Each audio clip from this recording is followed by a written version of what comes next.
You mentioned we're in a big bubble.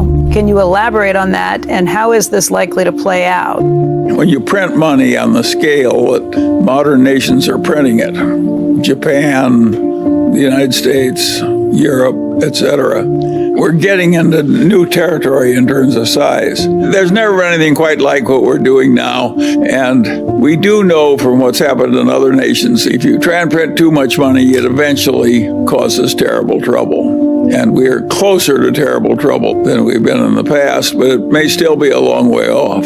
I certainly hope so. When Volcker, after the 70s, took the prime rate to 20% and the government was paying 15% on its government bonds, that was a horrible recession. Lasted a long time, caused a lot of agony.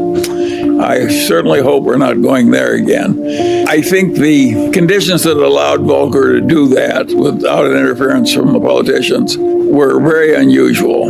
And I think in 2020 hindsight, it was a good thing that he did it. I would not predict that our modern politicians will be as willing to permit a new Volcker to get that tough with the economy and bring on that kind of a recession. So I think the new troubles are likely to be different from the old troubles.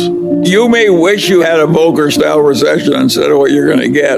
The troubles that come to us could be worse than what Volcker was dealing with and harder to fix. Think of all the Latin American countries that print too much money. They get strongmen and so forth. That's what Plato said happened in the early Greek city-state democracies. One person, one vote, a lot of equality, and you get demagogues, and the demagogues lather up the population, and pretty soon you don't have your democracy anymore. I don't think that was a crazy idea on Plato's part. I think that accurately described what happened in Greece way back then, and it's happened again and again and again in Latin America. We don't want to go there. At least I don't. We've done something pretty extreme, and we don't know how bad the troubles will be, or whether we're going to be like Japan or something a lot worse. And what makes life interesting is we don't know how it's going to work out.